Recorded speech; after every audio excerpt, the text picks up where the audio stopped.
Oke. Assalamualaikum warahmatullahi wabarakatuh. Selamat pagi, salam sejahtera untuk kita semua. Yang saya hormati Bapak Kepala Sekolah SDN 63 Lebong. Yang saya hormati Bapak Ibu Dewan Guru yang mudah-mudahan walaupun hatinya ini terburu-buru, tapi tetap semangat hari ini.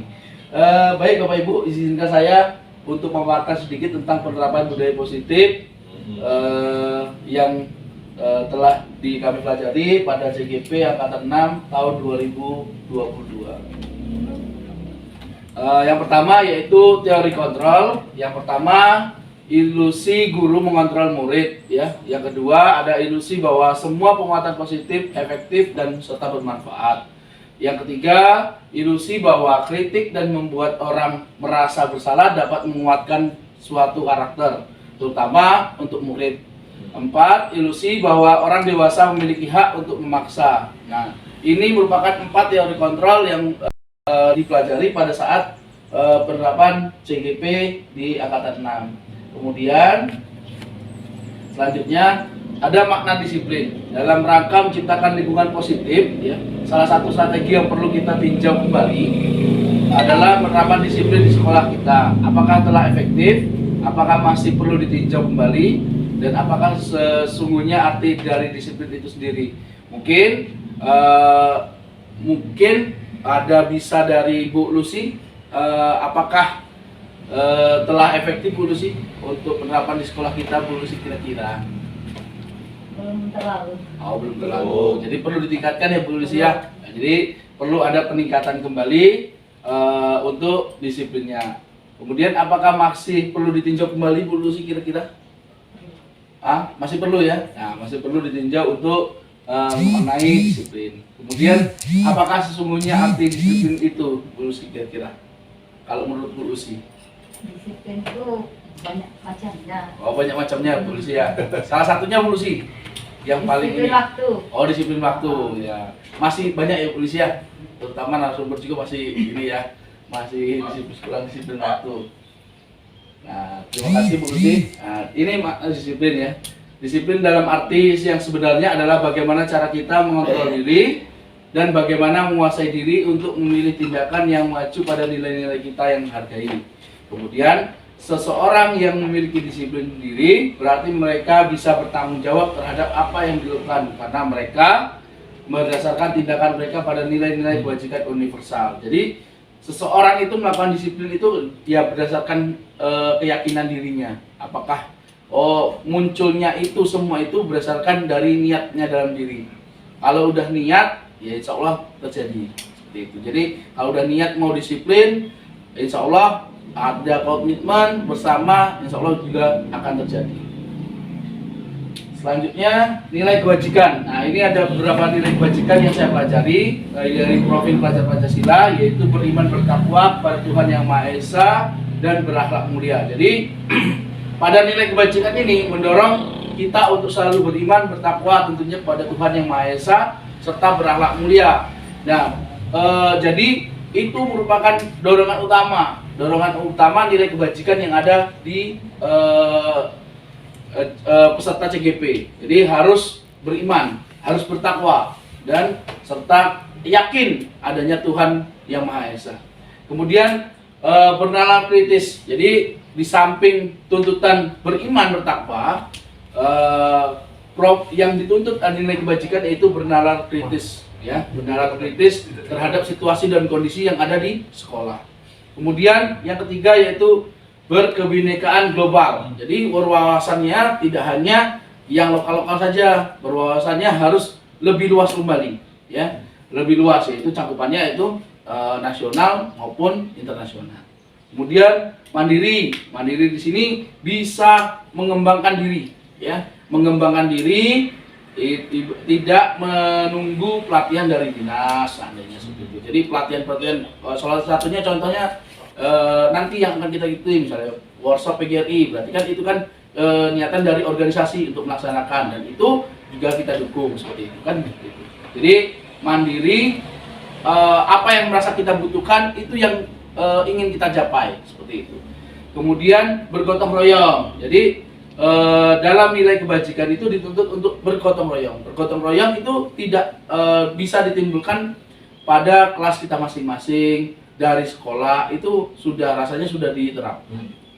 Kemudian kreatif, jadi guru di samping juga memiliki nilai kebajikan yang 5 tadi, ada satu yang paling harus didorong terus, yaitu kreatif. Di mana kreatif itu mencakup ya seluruh baik dari rencana pembelajarannya, baik juga inovasi pembelajarannya, baik juga ide-idenya dalam sekolah itu dituntut untuk selalu kreatif. Kemudian ada motivasi perilaku, ya. Motivasi perilaku ini yang pertama yaitu untuk menghindari ketidaknyamanan atau hukuman. Yang kedua, untuk mendapatkan imbalan atau penghargaan dari orang lain. Yang ketiga, untuk menjadi orang yang mereka inginkan dan menghargai diri sendiri dengan nilai-nilai yang mereka percaya.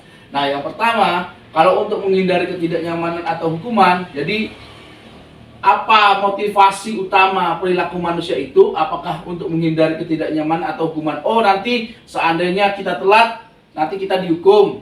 Nah, itu biasanya itu muncul untuk menghindari hukuman tuntutannya. Kalau anak-anak misalnya harus nih datang 7.15, tetapi 7.15 itu jika tidak datang 7.15 nanti akan dapat hukuman. Nah, itu perilakunya yaitu untuk menghindari ketidaknyamanan atau hukuman. Kemudian untuk mendapatkan imbalan atau penghargaan dari orang lain, contohnya, wah dia selalu ingin tampil di depan kita dengan segala kreativitasnya, tetapi kalau di belakang dia tidak memunculkan itu. Nah, itu merupakan untuk dorongan untuk memperoleh imbalan atau penghargaan dari orang lain, baik itu pujian, baik itu ya penghargaan dari omongan kita, wah murid kamu tuh bagus sekali, kamu tuh mantap sekali, kamu tuh kreatif, itu biasanya yang muncul. Kemudian yang ketiga, untuk menjadi orang yang mereka inginkan dan menghargai diri sendiri dengan nilai-nilai yang mereka percaya. Jadi untuk menjadi orang yang mereka inginkan dan menghargai diri sendiri dengan nilai yang mereka percaya. Jadi mereka itu tuntunannya adalah seandainya saya harus berangkat 7.15, maka dia akan berangkat 7.15. Tetapi kalau dia ini kan berdasarkan keyakinan dia, jadi tidak terpengaruh oleh keyakinan orang lain, berdasarkan diri sendiri. Seperti itu. Nah, ini hukuman, konsekuensi, restitusi. Perbedaannya ada 3 ya. Hukuman itu hukuman bersifat tidak terencana kalau hukuman, atau tiba-tiba ya. Nanti kalau kamu ribut akan Bapak hukum ke WC, misalnya seperti itu, bentuk hukuman. Kemudian tidak tahu apa yang akan terjadi dan tidak dilibatkan. Hukuman bersifat satu arah dari pihaknya guru untuk membenarkan, dan murid hanya menerima sesuatu hukuman tanpa melakukan sesuatu. Nah, kesepakatan atau pengarahan dari pihak guru, baik sebelum atau sesudah hukuman yang diberikan, bisa berupa fisik maupun psikis. Murid atau anak disanksi oleh suatu perbuatan atau kata-kata. Jadi hukuman itu bisa berupa kata-kata ataupun psikis. Atau misalnya anak itu tidak mengerjakan PR nih, si A, si B tidak mengerjakan PR. Oke, silakan squat jam atau silakan push up, seperti itu kan. Jadi itu merupakan hukuman berupa fisik. Tetapi kalau hukuman secara psikis, nanti kalau kamu ribut, kalau kamu tidak mengerjakan PR, nanti seperti ini, kamu akan masukkan WC. Padahal kenyataan tidak dimasukkan WC, cuma omongan untuk menakuti anak tersebut. Nah, itu perbedaannya. Kemudian yang kedua, itu konsekuensi. Nah, sementara disiplin dalam bentuk konsekuensi sudah terencana atau sudah disepakati, sudah dibahas atau disetujui oleh murid dan guru. Jadi itulah adanya kesepakatan, ya, kesepakatan kelas. Nah, konsekuensi itu, jadi sebelumnya guru dan siswa itu menyepakati aturan dalam kelas. Nanti kalau ribut ditaruh di depan ya. Nanti kalau misalnya kamu tidak mengerjakan PR, konsekuensinya apa? Seperti itu. Jadi itu adalah kesepakatan kelas yang sudah terjadi. Nah, umumnya bentuk konsekuensi ini dibuat oleh pihak guru atau sekolah, dan murid sudah mengetahui sebelumnya konsekuensi yang akan diterima bila ada pelanggaran pada konsekuensi murid tetap dibuat tidak nyaman untuk jangka waktu pendek. Jadi konsekuensi itu lebih kepada sebenarnya kesepakatan berdua, tetapi dari murid dan guru. Tetapi perlu diingatkan, ayo kalau kemarin kita sudah membuat perjanjian kelas misalnya, kemudian dari perjanjian kelas itu misalnya si A melanggar, diingatkan kembali, nah kemarin sudah ada sepakatan kelas loh. Jadi mereka itu akan mengingat kembali apa yang sudah disepakati dalam kelas kemarin sebelumnya. Kemudian ada restitusi. Restitusi adalah proses penciptaan kondisi bagi murid untuk memperbaiki kesalahan mereka, sehingga mereka bisa kembali pada kelompok mereka dengan karakter yang lebih kuat ya, menurut Gassen tahun 2004. Kemudian restitusi juga merupakan proses kolaboratif yang mengajarkan murid untuk mencari solusi untuk masalah mereka dan membantu murid berpikir tentang orang seperti apa yang mereka inginkan dan bagaimana mereka memperlakukan orang lain menurut Clausen-Golsen tahun 1196. Kemudian hukuman restitusi ini ada beberapa tabel, mungkin kurang kelihatan ya. Jadi ini sedikit, oke. Nah, sedikit untuk hukuman sesuatu yang menyatakan harus terjadi. Nah, konsekuensinya sesuatu harus terjadi, tapi restitusinya adalah untuk merupakan pilihan. Nah, ini sekedar untuk tampilan saja, untuk Bapak Ibu bisa dilihat nanti perbandingannya. Nah, ini lanjut. Ini restitusi sebuah cara menanamkan disiplin positif pada murid. Nah, yang pertama restitusinya yaitu restitusi juga adalah proses kolaboratif yang mengajarkan murid untuk mencari solusi untuk masalah. Nah, dan membantu murid berpikir tentang orang-orang seperti apa mereka inginkan dan bagaimana mereka harus memperlakukan orang lain. Nah, mereka itu diajarkan untuk mengajarkan murid untuk mencari solusi masalah, membantu murid berpikir tentang orang-orang yang mereka inginkan dan bagaimana mereka harus berlaku pada orang lain. Nah, cara untuk memperlakukan orang lain atau tidak boleh seperti itu dengan orang itu atau temanmu, itu adalah pembiasaan restitusi yang luar biasa yang perlu kita perhatikan. Kemudian yang kedua yaitu melalui restitusi, ketika murid berbuat salah, guru akan menanggapi dengan cara yang memungkinkan murid untuk membuat evaluasi internal tentang apa yang dapat mereka lakukan untuk memperbaiki kesalahan mereka dan mendapatkan kembali harga dirinya. Restitusi juga menguntungkan korban tetapi juga menguntungkan orang yang telah berbuat salah. Ini sesuai dengan prinsip dari teori kontrol William Glasser tentang solusi manajemen menang. Nah, pada restitusi ini, seandainya si A tidak mengerjakan PR, anak si A ini tidak mengerjakan PR. Nah, pada saat mengerjakan PR itu ketahuan sama kita, ya, tidak mengerjakan PR. Si A, kenapa kamu tidak mengerjakan PR? Alasannya seperti ini.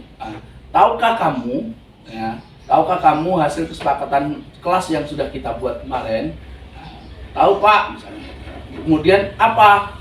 Saya tidak boleh tidak mengerjakan PR dari kesepakatan kelas. Nah, mereka sadar sendiri, oh saya tidak mengerjakan PR. Kemudian tahukah kamu dampak yang kamu rasakan seperti apa?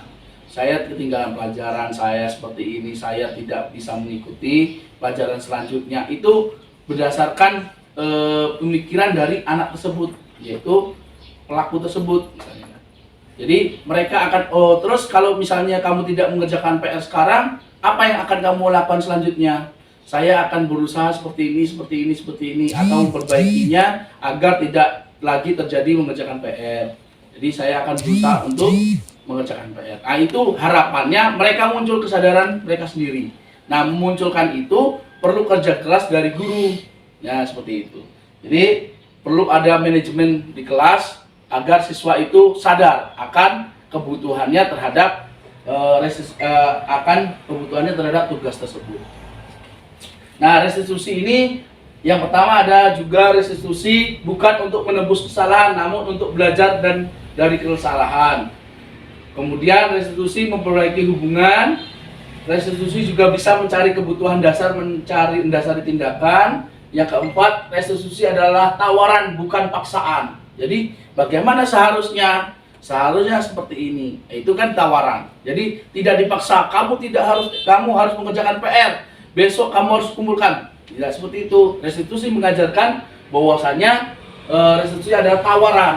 Nah, bagaimana kalau seperti ini? Jauh lebih baik, bukan? Seperti itu kan. Jadi kita mengajarkan bagaimana cara munculnya kesadaran itu dari siswa. Kemudian yang kelima, restitusi diri adalah cara yang paling baik. Ya, restitusi ini adalah kalau menurut para ahli adalah yang paling baik. Ya. Kemudian restitusi fokus pada karakter bukan tindakan. Jadi karakter itu yang dituntut untuk diperbaiki, bukan cara tindakannya. Kemudian yang selanjutnya, restitusi bukan untuk menembus kesalahan, namun untuk belajar dari kesalahan. Yang selanjutnya, restitusi itu untuk menguatkan. Sedikit lagi, mengapa keyakinan kelas? Mengapa tidak peraturan kelas saja? Nah, mengapa keyakinan kelas ditulisnya, tapi tidak peraturan kelas? Nah, itu kalau peraturan kelas yang pertama keyakinan ya, yaitu nilai kebijakan universal yang disepakati secara tersurat lepas dari latar belakang suku, negara, bahasa maupun agama. Jadi nilai yang dapat kita ambil kalau keyakinan kelas itu berdasarkan segala sesuatu yang berasal dari siswa, keyakinan kelasnya. Namun kalau peraturan kelas berarti kan kita yang membuat, kita yang menuntut untuk anak untuk berubah. Jadi kalau keyakinan kelas, apa nak keyakinan kelas kita kemarin?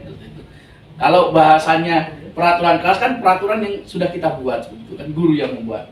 Kemudian nilai-nilai kebajikan bahwa menekankan pada keyakinan seseorang, lebih memotivasi seorang dari dalam, seseorang akan lebih bergerak dan bersemangat untuk menjalankan keyakinan daripada hanya sekedar mengikuti serangkaian peraturan tertulis tanpa makna. Murid-murid pun demikian, mereka perlu mendengarkan atau memahami arti sesungguhnya tentang peraturan-peraturan yang diberikan, apa nilai-nilai kebajikan, kemudian peraturan tersebut, apa tujuan utamanya, dan menjadi tidak tertarik atau takut sehingga hanya sekedar mengikuti serangkaian peraturan-peraturan yang mengatur mereka tanpa memahami tujuan mulianya.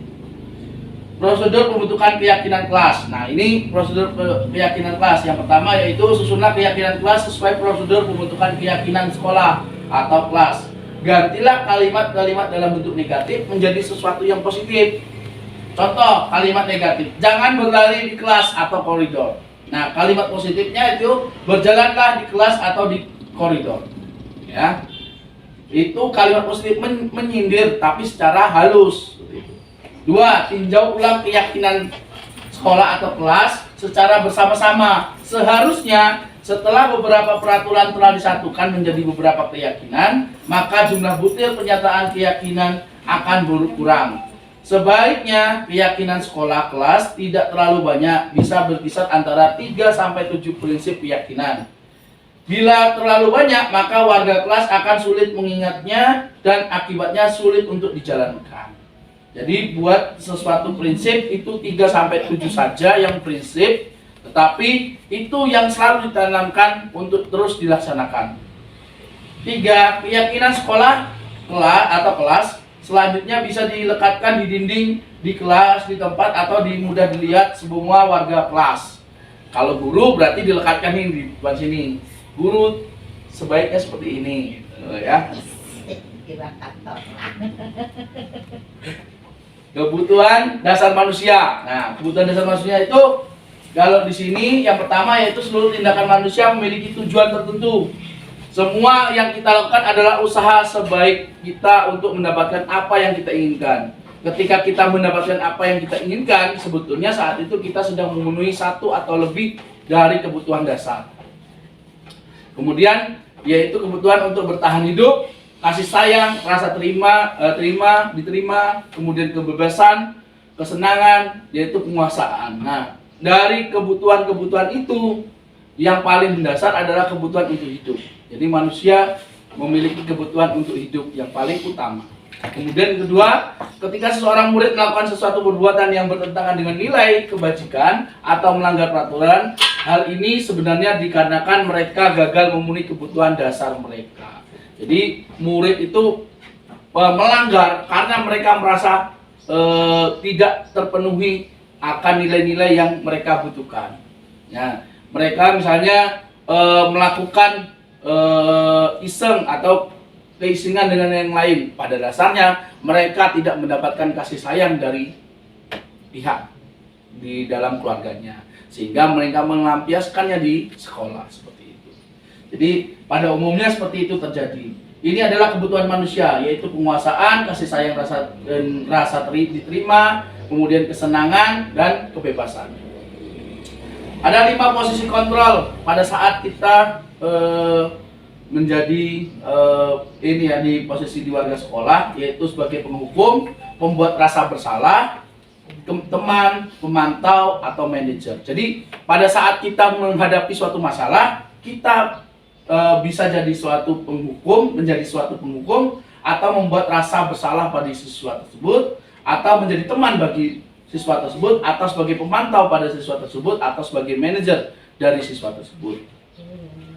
Nah, penghukum, seorang penghukum bisa menggunakan hukum fisik maupun verbal. Orang yang menjalankan posisi menghukum senantiasa mengatakan bahwa sekolah memerlukan sistem atau alat yang dapat lebih menekan pada murid yang lebih tinggi, dalam lagi. Kemudian penghukum, nada suaranya tinggi, ya, bahasa tubuhnya atau matanya melotot, ya. Kemudian menunjukkan menghardik guru-guru untuk menerapkan posisi menghukum, akan berkata, patuhi aturan saya, atau awas, ya. Kemudian 2, kamu selalu saja salah, sambil dengan ekspresi yang mencemaskan murid. Kemudian selalu yang terakhir selesai. Kemudian 4, guru seperti ini senantiasa percaya hanya ada satu cara agar pembelajaran bisa berhasil, yaitu cara dia, ya. Cara yang lain tidak bisa. Kemudian hasil, kemungkinan murid marah dan menendam atau bersifat agresif, ya. Bisa jadi sesudah kembali duduk, murid tersebut akan mencoret-coret bukunya atau meja tulisnya. Lebih buruk lagi, sepulang sekolah, murid melihat motor atau mobil ibu guru akan menggores kendaraan tersebut dengan paku. Pernah nggak Bapak Ibu itu jadi? Pernah ya. Nah, jadi itu sebenarnya hasil dari murid, ya, rasa marah murid untuk melampiaskan. Jadi ada jok, misalnya jok itu dibolong-bolongin sama anak, ada pernah ditemui. Tapi mungkin kayaknya sekarang tidak, ya. Dulu.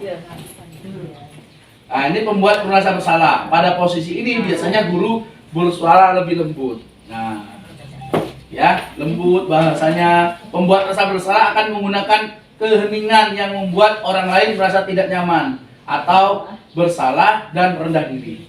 Nah, contohnya, ibu sangat kecewa sekali dengan kamu. Nah, ada seperti itu, Bu? Ada yang sudah menerapkan? Ada.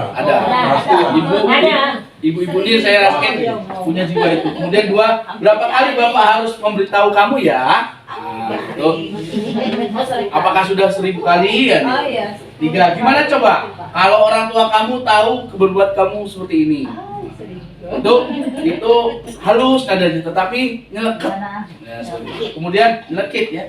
Di posisi ini murid akan memiliki penilaian yang buruk tentang diri mereka. Mereka merasa tidak berharga dan telah mengecewakan orang yang disayangi. Hasilnya, murid yang merasa bersalah. Kemudian 2, murid akan merasa menjadi orang yang gagal dan tidak sanggup membahagiakan orang lain. Itu yang akan terjadi. Kadangkala sikap seperti ini lebih berbahaya daripada menghukum, karena emosi akan tertanam rapat-rapat di dalam. Murid menahan perasaan, tidak seperti murid di dalam guru penghukum, di mana murid bisa menumpahkan amarahnya walaupun dengan cara yang negatif. Murid tertekan seperti inilah yang tiba-tiba bisa meletus amarahnya dan bisa menyakiti diri sendiri dan orang lain. Nah, itu. Jadi bahasa kita halus, menyindir, tetapi mereka anak-anak tersebut tidak bisa melampiaskan, mungkin terkadang gimana ya, seperti itu. Jadi mereka merasa tidak terlampiaskan. Nah, ini teman. Guru sebagai trainer, ada fotonya siapa itu? Guru pada waktu ini tidak akan menyakiti murid, ya. Namun akan tetap berupaya mengontrol murid melalui persuasi. Posisi teman pada guru, ya, bisa negatif ataupun positif. Positif di sini berupa hubungan baik yang terjalin antara guru dan murid. guru di posisi teman menggunakan hubungan baik dan humor untuk mempengaruhi seseorang. Contoh, mereka akan berkata, ayo bantulah demi Bapak ya. Bantulah demi Bapak ya. Kemudian, ayo ingat tidak bantuan Bapak selama ini. Kemudian, ya sudah kali ini tidak apa-apa, nanti Ibu bantu bereskan. Kemudian, hal negatif dari posisi teman adalah bila suatu saat guru tersebut tidak membantu, maka murid akan kecewa dan berkata, saya pikir Bapak Ibu teman saya. Nah, mereka sampai berpikiran seperti itu tentang emosi mereka. Murid merasa dikecewakan dan tidak mau lagi berusaha. Hal lain yang mungkin timbul adalah murid hanya akan bertindak untuk guru tertentu dan tidak untuk guru yang lain. Ya, murid akan tergantung pada guru tersebut. Ya, ada nggak? Ada kayaknya. Kalau untuk Pasti, ya. murid itu pasti orang-orang tertentu pasti seperti itu. Ada yang seperti itu. Jadi hanya pada guru itu dia akan menurut. Guru yang lain dia akan ini ya. Kemudian ini ada memantau. Memantau berarti mengawasi. Saat kita mengawasi, kita bertanggung jawab atas perilaku orang yang kita awasi. Posisi pemantau berdasarkan pada peraturan konsekuensi dengan menggunakan sanksi konsekuensi. Lagi buat speaker. Nah, Ayo. pemantau ini nada suara datar, berbahasa tubuh formal, ya. Biasanya percakapan seperti ini, guru. Andi, tahukah kamu jam berapa kita mulai? Tahu Pak. Kemudian gurunya berkata, kamu terlambat 15 menit. Apakah kamu sudah mengerti konsekuensi yang harus dilakukan bila terlambat? Paham Pak, saya harus tinggal kelas pada jam istirahat nanti dan mengerjakan tugas ketinggalan saya. Guru, ya benar, nanti saat jam istirahat kamu harus tinggal di kelas dan menyelesaikan tugas yang tertinggal tadi. Saya tunggu. Dan hasil yang dihasilkan dari pemantauan ini yaitu murid memahami konsekuensi harus dijalani karena telah melanggar salah satu peraturan di sekolah. Guru tidak menunjukkan suatu emosi yang berlebih, menjadi marah atau membuat merasa berbuat salah. Murid tetap dibuat tidak nyaman atau harus tinggal kelas untuk mengerjakan kelas di jam istirahat karena murid tidak bisa ditinggal seorang diri. Ya, posisi di mana guru berbuat sesuatu bersama dengan murid, ya, mempersilahkan murid mempertanggungjawabkan perilakunya, mendukung murid agar dapat menemukan solusi dari atas permasalahannya sendiri, kemudian di manajer murid dapat untuk menganalisis kebutuhan dirinya maupun kebutuhan orang lain. Di sini penekanan bukan pada kemampuan konsekuensi, namun dapat berkolaborasi dengan murid bagaimana memperbaiki kesalahan mereka. Nah, jadi tugas manajer itu sebenarnya bukan untuk mengatur perilaku seseorang, untuk kita membimbing murid untuk dapat mengatur dirinya. Seseorang manajer itu bisa untuk dari kelompok atau siswa, tapi mengembalikannya murid tersebut untuk kelompoknya dengan lebih baik lagi atau lebih kuat kembali. Nah, ini berupa pertanyaan ya yang telah saya berikan. Yang pertama, apa yang kita yakini? Kembali keyakinan kelas. Kedua, apakah kamu meyakininya? Yang kedua, jika kamu meyakininya, apakah kamu bersedia memperbaikinya? Jika kamu mau memperbaikinya hal ini menunjukkan apa tentang dirimu. Kemudian apa rencana kamu untuk memperbaiki hal ini. Nah, ini merupakan pada posisi manajer, maka suara guru sebaiknya tulus, ya, tidak terlalu marah dan tidak perlu meninggikan suara, apalagi menunjuk-nunjuk cari kepada murid. Ya, berkaca kemudian berlagak pinggang seperti ini atau bersikap seolah-olah menyesal, kemudian tampak sedih sekali atau berbuat pembuatan murid tersebut ataupun bersanda gurau menempatkan diri sebagai teman murid. Nah, itu jadi posisi-posisi seperti itu agak dihindari seperti itu. Kemudian fokus ada pada murid, bukan untuk membahagiakan guru atau orang tua. Murid sudah mengetahui adanya suatu masalah dan suatu perlu terjadi bila guru mengambil posisi memantau, ya, guru akan melihat apa konsekuensi, apa peraturannya. Namun pada posisi manajer ini, guru akan mengembalikan tanggung jawab pada murid untuk mencari jalan keluar permasalahan, tentu dengan bimbingan guru. Jadi tidak mena-mena juga seperti itu. Kemudian ini adalah segitiga restitusi. Jadi restitusi itu adalah proses kolaboratif yang mengajarkan peserta didik untuk mencari solusi untuk masalah dan membantu murid berpikir tentang seperti apa yang mereka inginkan dan bagaimana mereka harus memperlakukan orang lain. Nah, adapun segitiga restitusi yaitu menstabilkan identitas. Jadi, yang perlu dilakukan adalah menstabilkan dulu identitas siswa tersebut. Nah, halo nak, apa kabar? Apa yang pernah kamu lakukan? Apa yang kamu lakukan hari ini? Gitu. Oh iya bu, pakaian saya tidak lengkap. Oh, pakaian kamu tidak lengkap. Nah, itu cara menstabilkan diri. Kemudian, validasi tindakannya salah. Oh, oke nak, menurut kamu apa yang kamu lakukan itu salah atau benar?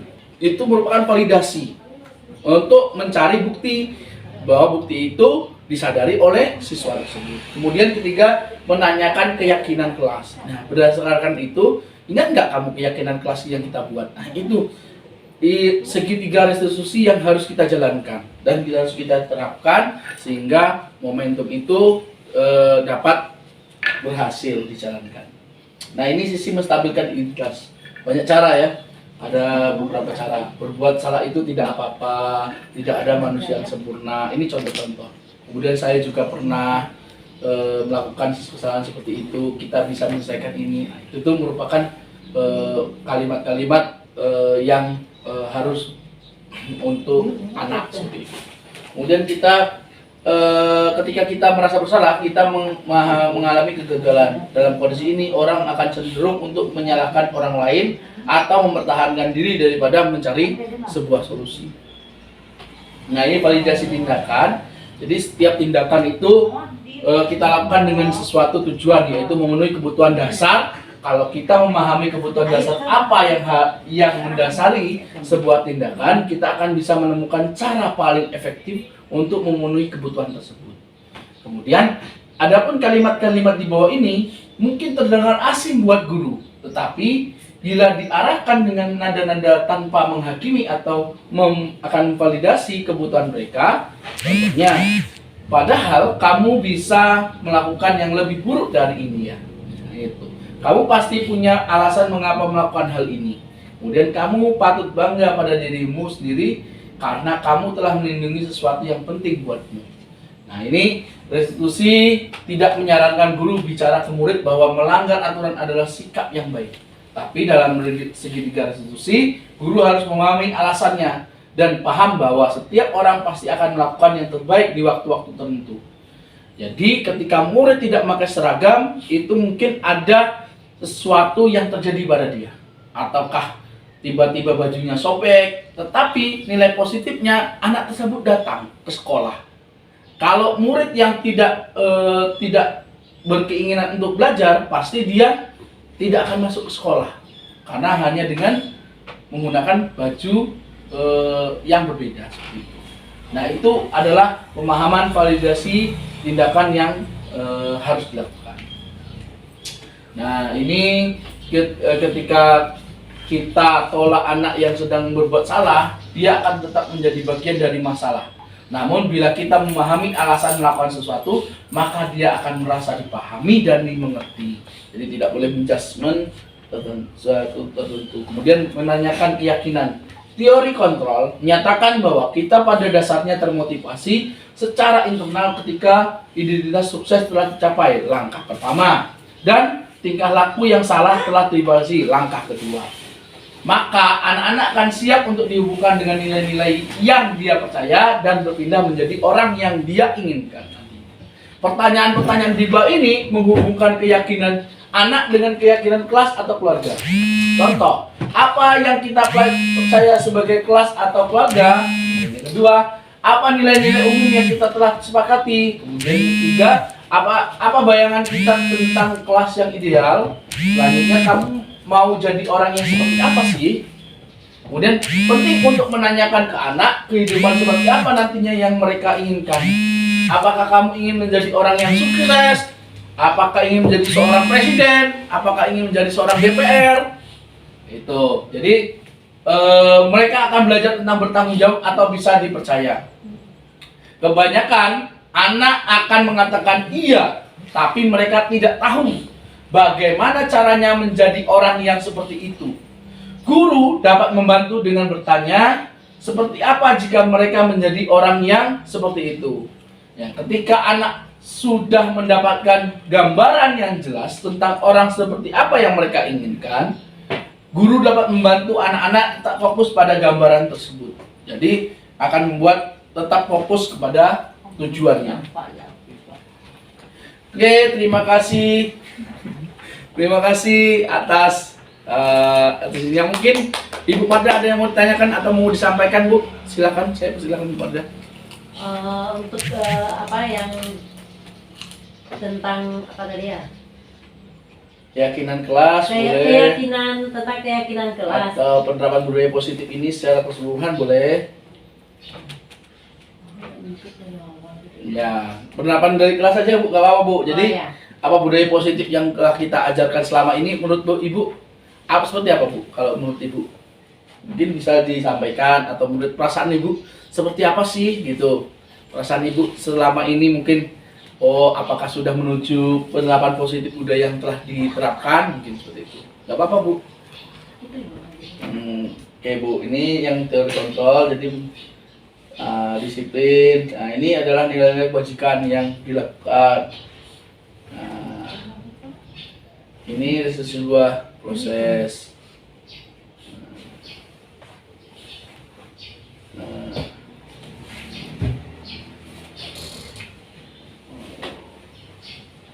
Ini menghukum. Tentang penerapan nilai positif tadi ya. Oh iya, iya Bu. Yang seharusnya yang kita lakukan di dalam kelas itu di mana gitu. Nah, jadi kadang-kadang namanya kita manusia tidak sempurna kan. Iya. Jadi itu untuk lebih jelasnya lagi tolong dijelaskan yang secara mendetail. Oke, siap. Terima kasih Bu ya, Bu Marda. Jadi Bu Marda telah ingin belajar terus. Jadi untuk belajar, untuk memahami tentang keyakinan kelas.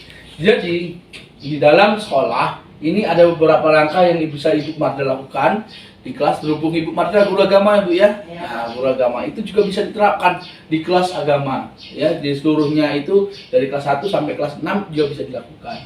Nah, Ibu bisa lakukan membuat keyakinan kelas sesuai dengan prosedur penentuan keyakinan, baik itu sekolah atau kelas. Gantilah kalimat-kalimat itu dalam bentuk negatif menjadi sesuatu yang positif. Contoh, kalimat negatif, jangan berlari di kelas atau koridor. Kalimat positifnya, berjalanlah di kelas atau koridor. Ya, dia tidak melarang, tetapi dari kalimatnya berjalanlah di koridor, berarti berjalan. Kalau dia hindari kalimat yang mengatakan jangan berlari di kelas, jangan ribut, jangan tidak mengerjakan PR. Kata jangan itu tolong dihindari, Bu Marda. Jadi kedua, tindakan ulang keyakinan kelas secara bersama-sama. Jadi ditinjau kalau Ibu sudah membuat, coba diperhatikan kembali. Nah, seharusnya setelah beberapa peraturan telah disatukan menjadi beberapa keyakinan, maka jumlah pernyataan keyakinan akan berkurang. Sebaiknya keyakinan sekolah kelas tidak terlalu banyak, bisa berkisar 3 atau 3 prinsip. Anak-anak boleh mengusulkan keyakinan kelas, tetapi nanti disatukan, pasti ada yang sama keyakinan kelas antara si A, si B, itu kan sama. Nah, itu dikumpulkan menjadi sebuah kesatuan, nanti dibuat 3 sampai 7 prinsip dasarnya saja. Nah, baru ketiga, keyakinan kelas tadi selanjutnya bisa dilekatkan di dinding kelas atau yang mudah dilihat oleh semua warga kelas. Ini sudah ada beberapa yang sudah dibuat, bisa di kelas 6 itu ada membuat dari Canva, jadi bisa ditempelkan nanti di dinding, dibuat di depan kelas seperti itu bisa dilakukan. Jadi mereka, oh ingat ini keyakinan kelas kita, seperti itu. Mungkin begitu Bu Marda. Ya, terima kasih. Pak, ada pertanyaan? Oh iya, silakan. Di luar. Oh boleh di sini Bu, di sini Bu, di sini Bu. Jadi sebenarnya di luar konteks ini ya Pak ya? Iya nggak apa-apa Bu. Pertanyaannya seperti ini Pak ya. Bagaimana cara kita menghadapi seorang anak yang susah diatur? Nah, kita berusaha untuk menerapkan budaya positif tadi, budaya supaya anak tuh nurut dengan kita, dengan kata-kata yang lembut, dengan kata-kata yang baik, yang sopan. Tetapi anak itu susah diatur. Apa itu mungkin dari rumah atau bagaimana atau dari pergaulan teman-temannya. Nah, mungkin ada kiat-kiat dari Bapak bisa bantu kami untuk menjelaskannya. Oke, terima kasih Bu Lia. Nah, pertanyaan bagus karena memang jangan sampai ini hanya berdasarkan teori-teori saja. Jadi tidak hanya itu adalah kejadian yang mungkin Ibu Lia rasakan iya, seperti itu. seperti Jadi itu, Pak. Menemukan murid yang selalu dibilangin tetapi dia selalu diberi respon tetapi dia selalu menolak. Mungkin seperti itu kan Bu Iya. Lia. Jadi itu bisa terjadi karena juga lingkungan. Faktor yang mempengaruhinya adalah lingkungan. Jadi lingkungan dan kebiasaan. Nah, perlunya peran serta dari orang tua sebagai ujung perubahan anak itu perlu dilibatkan. Jadi adanya komitmen dari wali, dari wali murid itu perlu dilakukan. Kemudian kita juga hendaknya memberi respon yang berbeda terhadap anak tersebut. Jadi kita juga tidak boleh menjadi yang seperti tadi, tidak boleh terlalu dekat dengan anak banget, tidak boleh. Tapi kita juga tidak boleh terlalu jauh kepada anak tersebut, juga tidak boleh. Jadi hendaknya paling tidak kita harus bisa tahu bahasa kontrolnya sejauh mana dan sedekat mana kita dengan anak tersebut. Jadi kalau kita sudah tahu, saya yakin Ibu Lia juga sudah menerapkan berbagai strategi agar anak tersebut ikut atau nurut dengan Bu Lia seperti itu. Tapi perlu ada kerjasama juga dari beberapa pihak agar anak tersebut juga mau berubah. Bisa dengan cara, kalau menurut saya bisa jadi dengan ibaratnya cerita pancing dia untuk bercerita kepada Ibu Lia tentang apa keseharian yang dia lakukan di rumah, atau keseharian dia atau temannya siapa saja, itu bisa memancing dia untuk bercerita seperti itu. Mungkin itu Bu Lia. Jadi intinya tuh pendekatan dari hati ke hati dengan anak ya Pak ya. Itu perlu dilakukan. Iya. Oke, mungkin itu Dan saja Bu nanti Lia. kita coba ya Pak ya. Siap. Nah, oke, itu saja. Terima kasih. Assalamualaikum warahmatullahi wabarakatuh. Waalaikumsalam warahmatullahi wabarakatuh. Ibu ini udah nunggu. Kita, kamu tahu kenapa Bapak panggil kali ini? Tahu Kak, karena saya tidak memakai baju seragam di sekolah. Kamu tahu nggak di sekolah ini punya aturan tidak boleh memakai baju kecuali baju seragam. Iya Pak, saya mengetahui di sekolah memakai baju seragam. Tapi saya salah. Sebenarnya berbuat salah itu hal biasa. Namanya manusia, tidak ada yang sempurna sebenarnya.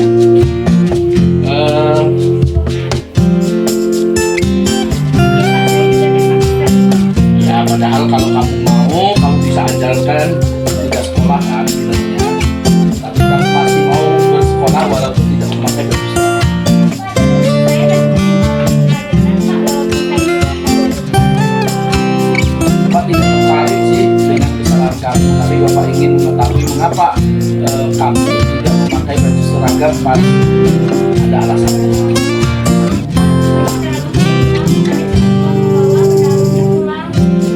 Coba kira-kira kamu ingat ya aktivitas kita. Apakah yang kamu lakukan itu sesuai dengan keyakinan kelas? tidak sesuai. Tidak sesuai dengan keyakinan kelas apa?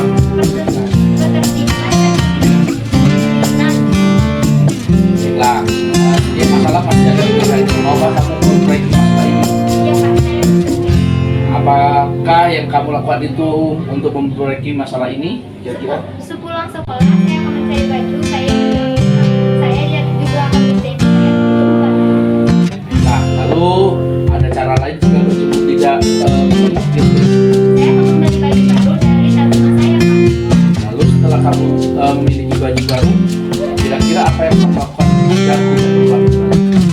Saya akan menyimpan baju saya dan saya juga minta tolong orang tua untuk Baiklah, Bapak beri kamu kesempatan untuk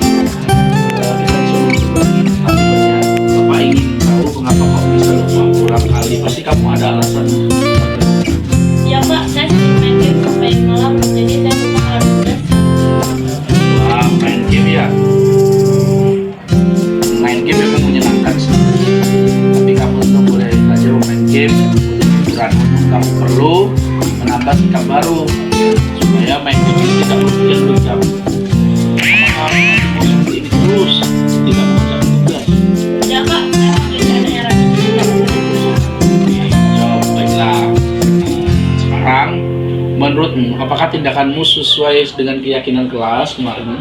Tidak sesuai Pak, karena saya tidak mengerjakan Bertanggung jawab ya. Jadi tidak sesuai dengan keyakinan kelas apa? bertanggung jawab Pak. Baiklah, sekarang apakah kamu mau memperbaiki masalah ini? Iya Pak. Bagaimana menurutmu agar kamu tidak lupa mengingat cara lain yang seperti ini? Jangan tugas, harus ke sekolah, dan juga membaca Terus ya. Lalu siapa yang akan mengingatkanmu nanti di rumah jika kamu masih akan belajar? saya akan mencoba saya Pak. Baiklah, aku akan memberikan kesempatan kamu memperbaiki diri. Ya.